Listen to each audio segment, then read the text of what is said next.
Hey guys, it's Mr. MJ Fan 101 Alt here, and today I am reviewing the Halo 4 Crimson map pack. One thing I want to say though before I go into reviewing it is yes, I'm reviewing again, I'm doing reviews. I'm going to try to release one every Friday, unless it's the holidays. So the 2 weeks after next week, I will not have any reviews, but after that they will go back up regularly on Fridays. So watch out for the reviews, and first I'm going to go over the basics of the Halo 4 Crimson map pack.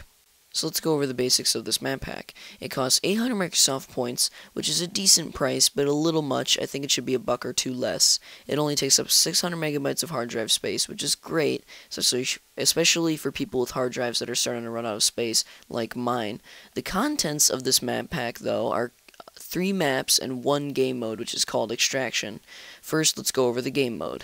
Extraction is a game mode similar to King of the Hill and Dominion. It is 6v6. What you do is go after 2 different extraction points at a time. You capture these extraction points in a way similar to the way you capture bases in Dominion.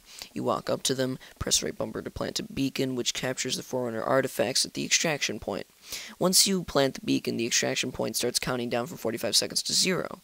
The only catch is the enemy team can come up to those points and take over those beacons. If the enemy team takes over an extraction point, it resets the 45-second countdown back up to 45 seconds. When the timer reaches 0 seconds, whichever team has the extraction point at the time will receive 1 point. The team that reaches 5 points first wins. Now, Extraction may not be the most original game mode, and we may have other game modes similar to it, but I still find it pretty fun. Sure, it is very similar to King of the Hill and Dominion, but it has its own little feel, which keeps it interesting.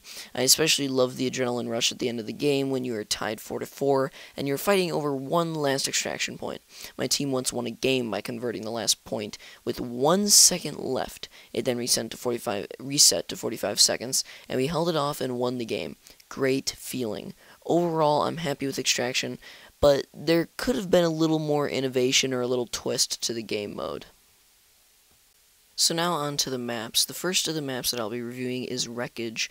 Wreckage is a medium to large-sized map that has mostly medium to long-range engagements, but can have a variety because of the center point in the map that many people gather around, so you can get a variety of engagements. So far, I think CTF would have to be my favorite game mode on this map, mainly because it's not completely symmetrical, but it's kind of symmetrical. But that's the kind of map I like for Capture the Flag. I also think that the fact that it's so wide open, but there's still the close quarters parts of the map, more towards the middle. I love that because you can have the different engagements. I definitely recommend using a BR, just because DMRs would be good at some points, assault rifles would be good at some points, but BR overall should be good. However, if you hang just around the center, maybe you should just go with a suppressor assault rifle. If you hang in the back of your spawn, maybe you should go with a DMR. So far, I've mentioned only positives, but there's one negative I specifically have with one of the game modes on this map that I have to mention. Oddball on this map absolutely sucks. Why is this? It is because similar to Haven in the base game, you have a map that can easily be perfectly symmetrical, yet they mess it up and make the oddball placement in favor of the red team, which is exactly what they did in Haven, except it's not like Haven where the blue team at least gets a chance to shoot the ball carrier. In this map, once the red team has the ball, it's basically game over unless the blue team is really good and the red team just flat out sucks.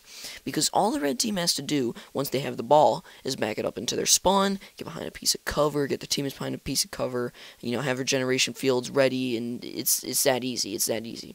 Why is it that easy though? Because it's not like Haven where they can at least get shot. On this map, they're already into the back of your spawn. Okay, I'm a little exaggerating here, but they're already into the back of their spawn.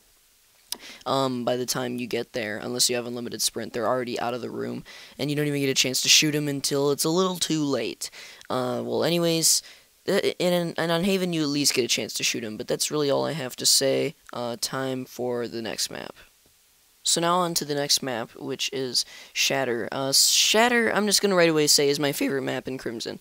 It is by far my favorite map in the Crimson map pack. But first, before I get into why, let me explain a little bit about the map.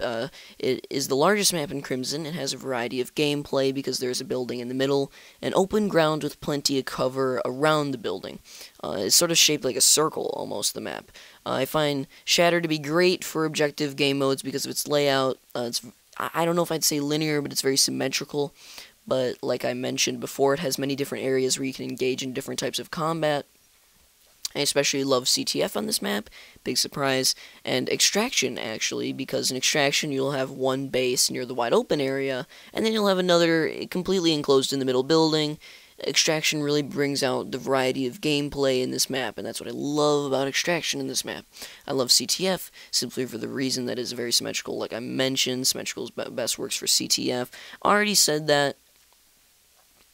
And I also think because, there's all these different types of combat that can happen, I also think that adds to, making CTF my favorite game mode in this map pack.